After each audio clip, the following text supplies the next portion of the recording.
Bueno, para empezar esta clase vamos a hablar del neurodesarrollo en general. Ahora lo que vamos a ver es básicamente, es decir, cómo se desarrolla el sistema nervioso pre y postnatalmente, ¿sí? Cómo es ese desarrollo de ese sistema. Y para empezar vamos a hablar un poco de lo que es el desarrollo embrionario básico, para ubicarnos un poco en el tema. Simplemente acá lo que vamos a decir es que, eh, como ya sabemos, el desarrollo comienza, ¿sí?, con la fecundación, ¿sí?, que es el primer paso, donde esta única célula, que va a ser el embrión, que es de donde provenimos, que se le va a llamar cigoto, se va a originar por la unión de estas dos células primeras, que cada una está transmitida por cada uno de los progenitores, ¿sí? El espermatozoide en el caso del varón y el óvulo u ovocito, en realidad se llama óvulo cuando ya está fecundado, por parte de la mujer, ¿no? Así entonces vamos a ver que estas dos gametas, cuando se fusionan, le aportan de alguna manera el 50% cada una del material genético para, para que empiece a desarrollarse este nuevo ser, digamos, ¿no? Bueno, acá entonces vamos a ver que una vez que se origina esto, que sea este proceso de fecundación, el cigoto empieza a dividirse, ¿sí?, de alguna manera, como bien vemos ahí, primero en dos células, después en cuatro, después en ocho y así sucesivamente. Y lo que tiene de particular, digamos, esta etapa es que en este periodo de división celular, que se le llama segmentación, el embrión no crece, ¿sí? Es como si agarráramos una manzana y la partiéramos en distintas partes, ¿no? Si la vamos cortando con un cuchillo, vamos a ver que no va a crecer, digamos, ¿sí? Y en este momento, digamos, en ese momento, todas estas células, ¿sí?, que se van formando, todos estos trozos son idénticos, ¿sí? Todas estas células del embrión son idénticas genotípica y fenotípicamente. Entonces, eh, también vamos a decir que son totipotenciales, es decir, no están diferenciadas y tienen la capacidad, o poseen el potencial de convertirse en una célula de cualquier tejido del ser humano, ¿sí? Hasta acá entonces hablamos de el desarrollo a nivel general.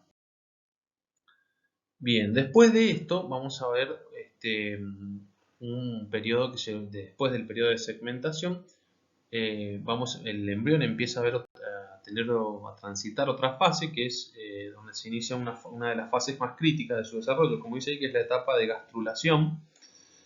En la gastrulación, como bien vemos ahí, comienza el crecimiento del embrión, si ya empieza a crecer en esta etapa, y se caracteriza por distintos rearreglos mediante los cuales el embrión adquiere la forma característica de su especie, ¿sí? Es decir, que en esta etapa, ¿sí?, que se va a producir porque las células del embrión se empiezan a desplazar, se empiezan a mover, células que antes estaban alejadas ahora se empiezan a comunicar, ¿sí?, se comunican entre sí mediante señales químicas.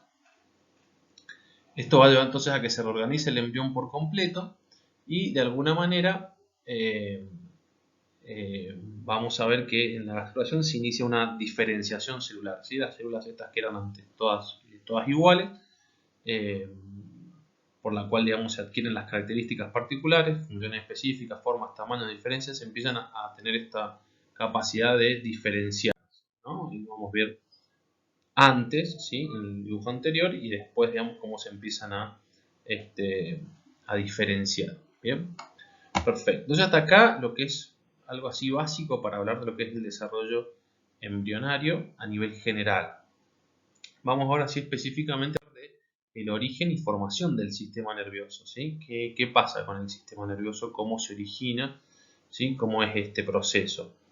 Y acá vamos a ver que al final de la tercera semana de gestación, un grupo de células que están localizadas externamente eh, cambian su forma y, como dice ahí, se desplazan hacia el interior formando así un pliegue, o sea, se doblan, y dos crestas que sobresalen, ¿sí? Se forma como un surco cuyas crestas se unen formando así el tubo neural. Lo vamos a ver después en imágenes. Bien, ya en la cuarta semana de gestación el tubo neural se alarga, ¿sí? Especialmente en dirección cefálica, y en esa región se originan tres vesículas, ¿sí? Va a dar el origen a tres vesículas. Ahora lo vamos a ver en imagen para que sea un poquito más claro. Pero básicamente tenemos una anterior, una media y una posterior, ¿sí? Anterior, es decir, posterior y media. Perdón, anterior, media y posterior, ¿sí? Eso digamos, es lo básico que hay que entender primero. Ahí lo tenemos, digamos, ¿sí? Ahí tenemos una imagen a grandes rasgos, digamos, cómo serían esas vesículas y se va a subdividir, digamos, o cómo se van a llamar cada una de ellas, ¿no? Vemos que en la vesícula anterior se va a dividir o se subdivide en dos vesículas más pequeñas que van a ser el telencéfalo y el diencéfalo. Cada una, digamos, de estas vesículas va a ir dando origen a distintas partes del sistema nervioso, ¿bien? Acá estamos hablando exclusivamente del sistema nervioso.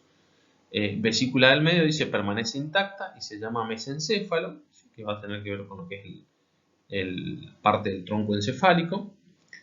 Y la vesícula posterior dice sufre una división formándose así el metencéfalo y el mielencéfalo. Entonces, vamos a ver qué forma cada una de ellas, digamos, ¿no? Para que nos quede de alguna manera más claro. Como vemos ahí, el telencéfalo dice, es la vesícula más grande, se subdivide en dos. Dice, ambas crecen tanto que cubren al diencéfalo, quedando en la línea media y tapando ambas vesículas. Esto, el telencéfalo, para que se den una idea, lo que va a hacer es formar de alguna manera los dos hemisferios cerebrales, ¿sí? Y por eso la vesícula, que el diencéfalo que está más abajo, lo va a cubrir de alguna manera. Así lo va a ir como tapando. De esta manera, la parte superficial, digamos, del telencéfalo va a dar origen a lo que es la corteza cerebral. Entonces así, de alguna manera, por eso crece y recubre, digamos, al diencéfalo, que va a formar otras estructuras. Como vemos bien ahí, digamos, el diencéfalo va a dar origen al tálamo, al hipotálamo, a la neurohipófisis, la epífisis y la glándula pineal, es decir, son todas estructuras que están subcorticalmente, es decir, están debajo de la corteza cerebral, digamos, ¿no?